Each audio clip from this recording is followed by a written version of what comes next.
kembali lagi bersama Marsha di ibadah online. Apa kabarnya teman-teman? Semoga minggu ini teman-teman sehat selalu ya. Marilah kita menyanyikan lagu pertama. Kita masuki rumahnya.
Teman-teman, sebelum kita melanjutkan ibadah kita, marilah kita satu dalam doa.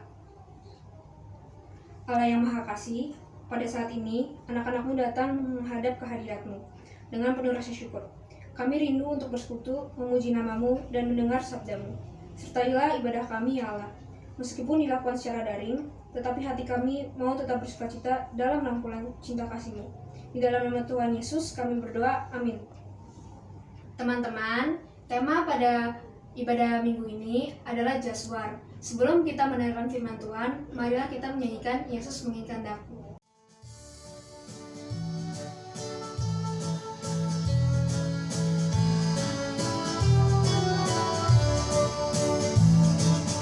Yesus menginginkan daku bersinar baginya. Dimanapun ku berada, ku menyenangkannya. Bersinar, bersinar, itulah kehendak Yesus. Bersinar, bersinar, aku bersinar terus. Baiklah. Yesus menginginkan daku menolong orang lain, manis dan sopan selalu ketika ku bermain. Bersinar, bersinar, itulah kehendak Yesus. Bersinar, bersinar, aku bersinar terus.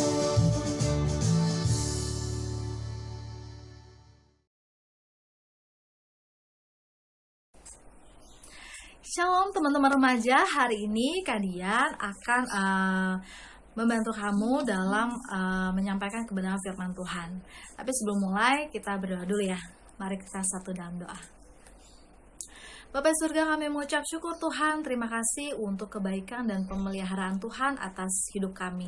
Dan saat ini Tuhan, kami semua rindu untuk bersekutu dan bahkan mendengarkan firman-Mu.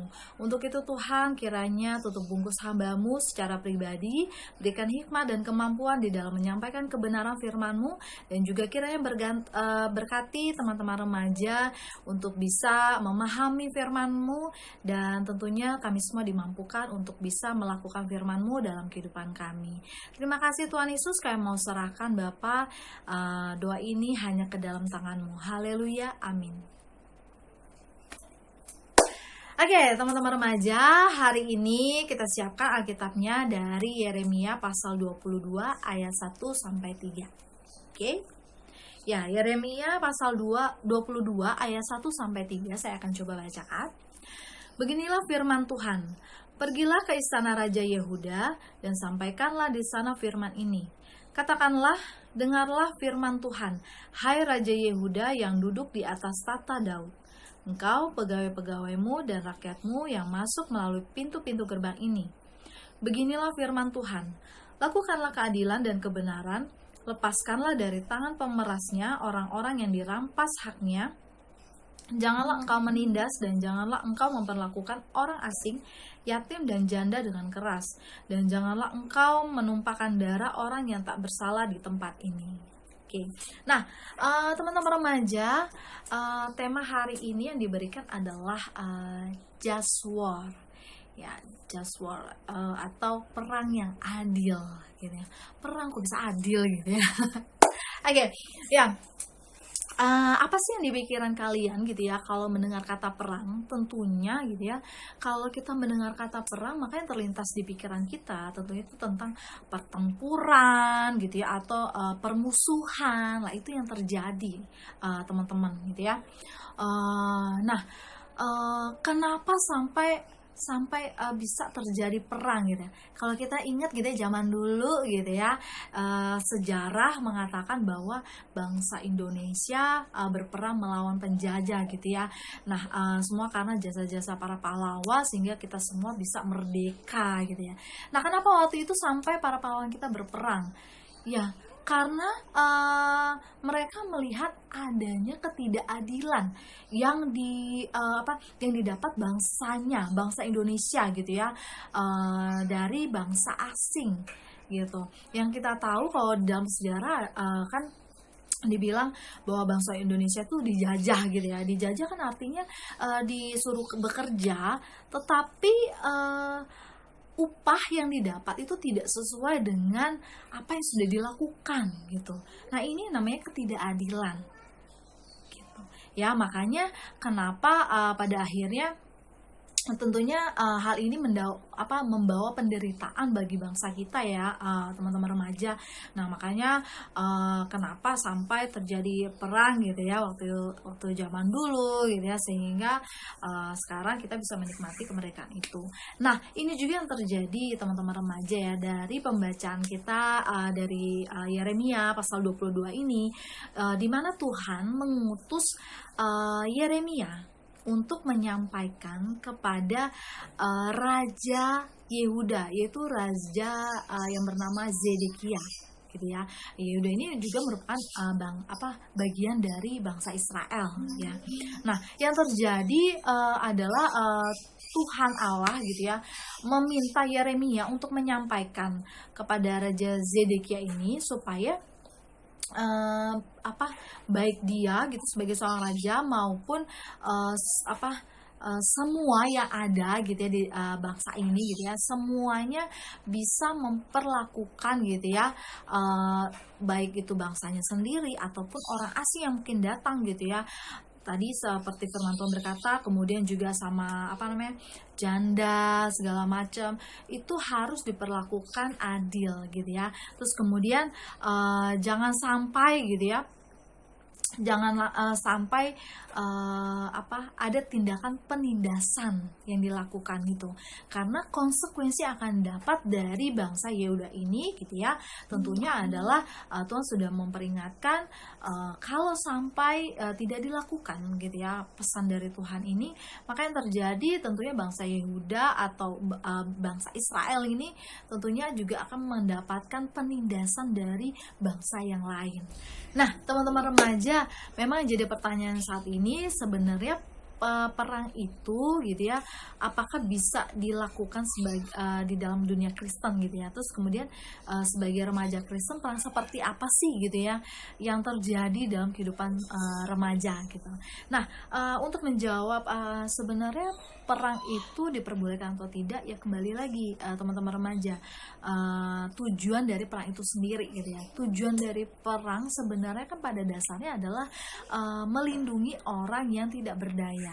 Makanya kenapa di awal tadi saya sempat sampaikan kenapa bisa terjadi perang, ya karena adanya ketidakadilan gitu ya, yang dilakukan gitu ya, tadi bangsa lain memperlakukan bangsa Indonesia secara tidak adil sehingga membuat menderita dan tentunya tidak berdaya gitu ya. Kalau misalnya apa dijajah, tentunya kita kan diperlakukan jadi orang yang tidak berdaya ya, mau melawan juga nggak bisa gitu ya. Nah, di dalam kehidupan kamu sebagai remaja saat ini yang happening tentunya adalah kasus-kasus bullying yang terjadi gitu ya. Setiap tahun tuh selalu bertambah kasus bullying gitu ya. Nah ini tentunya harus menjadi peperangan teman-teman remaja bagi kamu sebagai remaja Kristen. Ketika kamu melihat ada tindakan bullying, ini kan tentunya salah satu tindakan yang ketidakadilan gitu ya, ketidakadilan yang diberikan pembuli kepada korban bully gitu ya kan. Nah ini yang harus diperangi sebagai seorang sebagai kamu sebagai remaja gitu ya, bagaimana kamu bisa melawan gitu ya, melawan tindakan ketidakadilan ini gitu ya, melawan perilaku bullying ini gitu ya, dengan cara apa? Dengan cara tentunya adalah kamu berani untuk istilahnya menghentikan gitu ya. Dengan cara apa? Ya kamu harus ketika kamu ada di tempat itu ya kamu harus berani untuk menghentikan hal itu gitu ya, supaya tidak semakin berlanjut tuh ya. Misalnya kamu melihat nih ada teman kamu dibullying, terus kamu diem aja, kenapa? Karena takut, atau misalnya ya nanti aku kena juga gitu. Nah sebagai remaja Kristen tentunya yang perlu kamu lakukan adalah kamu harus berani untuk menghentikan ketika kamu ada di tempat itu gitu ya. Atau misalnya kamu cuma melihat nih dari video gitu ya, kan sekarang ini memang kita lagi social distancing gitu ya, artinya kita nggak ketemu satu dengan yang lain gitu. Nah tapi bukan berarti tidak ada bullying, justru banyak terjadi. Kenapa? Ketika anak remaja gitu ya menyampaikan kehidupannya melalui video gitu ya, kemudian diunggah di media sosial, atau mungkin menyatakan perasaannya lewat media sosial, makanya kenapa ada namanya netizen gitu ya teman-teman. Maka tentunya kita nggak bisa selalu menganggap bahwa semua orang akan terima gitu ya, tapi tetap aja pasti ada yang istilah pro dan kontra, ada orang yang mungkin nggak suka gitu ya, sehingga yang terjadi adalah menghujat atau menyudutkan gitu ya, atau membuat kata-kata yang negatif, memberikan komentar-komentar yang negatif. Dan hal ini tentunya menjadi suatu hal yang it's not fair gitu ya, nggak adil gitu. Orang cuma mau upload doang gitu ya, menyatakan gitu isi hati segala macam gitu, tapi jadinya malah dibullying gitu kan. Nah sebagai remaja Kristen tentunya kita melihat bahwa ini adalah suatu tindakan ketidakadilan gitu yang terjadi. So yang harus dilakukan adalah kamu harus berani untuk menghentikan hal itu. Entah kamu sebagai korbannya atau kamu sebagai penontonnya gitu ya, ya kamu harus berani untuk menyatakan apa yang maksudnya menyatakan kebenaran dan berani untuk menghentikan ketidakadilan yang terjadi gitu ya. Kalau misalnya kamu jadi korbannya, kalau misalnya saya jadi korbannya bully gimana? Apa yang harus saya lakukan? Ya tentunya kamu juga jangan diem aja gitu ya. Yang harus kamu lakukan adalah kamu harus melaporkan, karena ini adalah satu tindakan kejahatan ya. Karena teman-teman, keadilan itu ada dua hal. Keadilan itu artinya adalah melindungi yang tidak bersalah. Yang kedua adalah keadilan itu adalah berarti menghukum kejahatan gitu ya. Dengan cara apa ya? Menghukum kejahatannya bukan kamu balas dengan cara kamu bullying juga gitu ya, atau kekerasan segala macam, fisik dan segala macam, bukan, tapi lebih kepada ada ada aturan-aturan diberlakukan, ada hukumnya gitu ya, supaya ada efek jerah juga gitu ya, supaya orang itu juga belajar bahwa kamu gak diem aja kalau kamu diperlakukan tidak adil, tapi kamu justru malah berani untuk memerangi ketidakadilan itu dengan cara ya memberikan keadilan, yaitu dengan melaporkan tindak kejahatan yang dilakukan orang lain kepada kamu ketika kamu dibully gitu ya. Oke. Nah, teman-teman remaja, yang gak kalah penting juga selain kita berperang melawan bullying, yang penting juga adalah sebagai seorang remaja itu sangat butuh yang namanya penerimaan diri gitu ya, sama lingkungan sosial. Sehingga yang terjadi adalah remaja seringkali ikut dalam pergaulan yang buruk atau pergaulan yang negatif gitu, yang kurang baik. Nah, ingatlah bahwa firman Tuhan juga berkata, pergaulan buruk merusak kebiasaan baik gitu. Nah, apa yang harus dilakukan sih sebagai remaja gitu ya? Tentunya kamu harus sebagai remaja Kristen gitu ya, tentunya kamu juga harus berani gitu ya, berani menolak gitu atau berkata tidak ketika ada teman kamu yang mengajak kamu untuk melakukan suatu hal yang negatif supaya kamu bisa diterima sama lingkungan kamu gitu ya.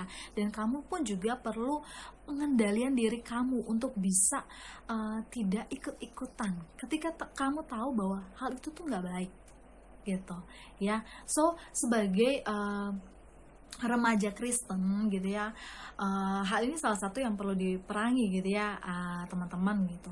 Lalu seharusnya bagaimana sih yang harus dilakukan adalah bagaimana mungkin kamu pilih gitu ya, atau kamu cari gitu ya, selektif di dalam memilih pergaulan dengan teman gitu ya.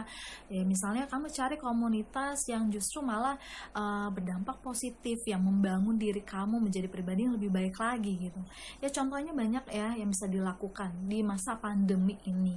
Mungkin kamu juga bisa ikut kontribusi gitu ya, atau berpartisipasi gitu ya, mengkampanyekan untuk jangan lupa pakai masker ya gitu, jangan lupa selalu cuci tangan, dan kalau tidak penting sekali gitu ya, usahakan tidak keluar rumah.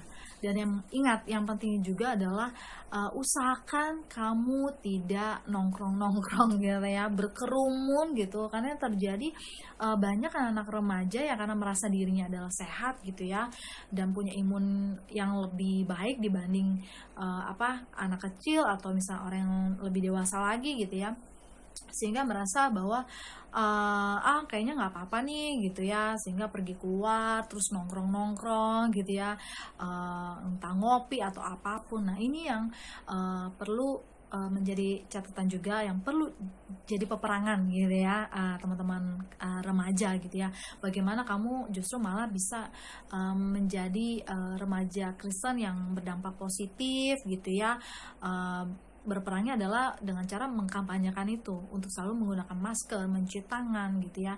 Dan mungkin kamu juga justru bisa mengkampanyekan suatu hal gitu ya, melalui video gitu ya di media sosial kamu, mengenai kegiatan positif apa yang bisa kamu lakukan selama masa pandemi ketika kamu di rumah aja gitu ya. Bisa melakukan suatu hal yang kegiatan yang positif gitu ya. Oke, teman-teman remaja, itu saja yang bisa disampaikan ya. Harapannya adalah kalian sebagai remaja gitu ya, bisa jadi remaja Kristen yang mampu menyatakan kebenaran dan mampu menyatakan keadilan gitu ya di tengah-tengah kehidupan kamu sebagai seorang remaja, supaya pada akhirnya kamu pun bisa menjadi berkat untuk orang-orang sekitar kamu. Amin. Tuhan Yesus memberkati. Mari kita satu dalam doa. Bapa surga, kami mengucap syukur Tuhan, terima kasih untuk kebaikan-Mu ketika hari ini kami boleh sama-sama belajar Tuhan. Sebagai seorang remaja Tuhan, tentunya bukan hal yang mudah untuk mereka berperang Tuhan, untuk melawan ketidakadilan yang mereka lihat Tuhan, dan bahkan mungkin menyatakan kebenaran.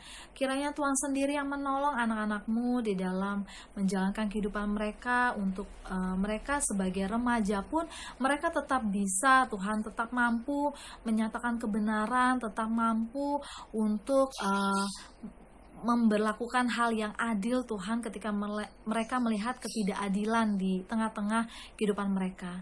Tuhan, terima kasih, kami mau serahkan doa dan permohonan ini, kiranya Tuhan sendiri yang memampukan Tuhan untuk kami dapat menjadi berkat bagi sesama kami. Terima kasih Tuhan Yesus, dan tentunya mampukan setiap anak-anak-Mu juga bisa menyatakan Engkau di dalam kehidupan mereka. Di dalam nama-Mu Tuhan kami berdoa dan memohon serta mengucap syukur. Haleluya, amin.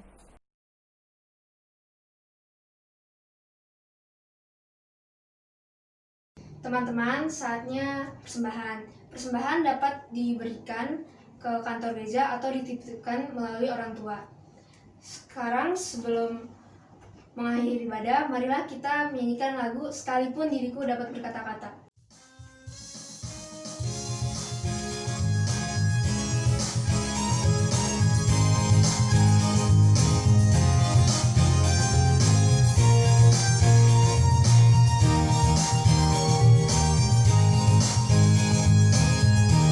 Sekalipun diriku dapat berkata-kata dengan semua bahasa,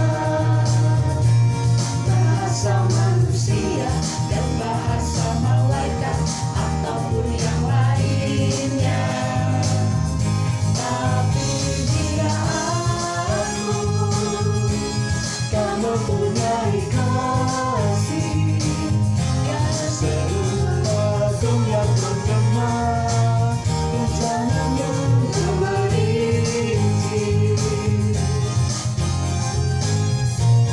Baiklah,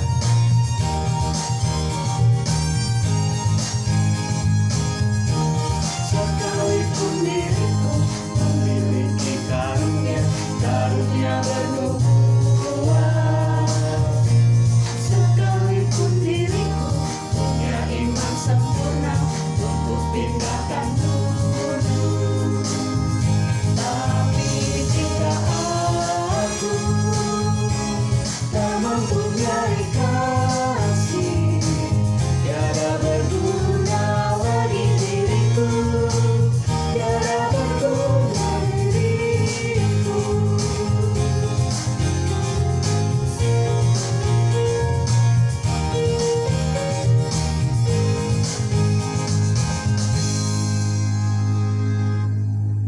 teman-teman, kita sudah di akhir ibadah.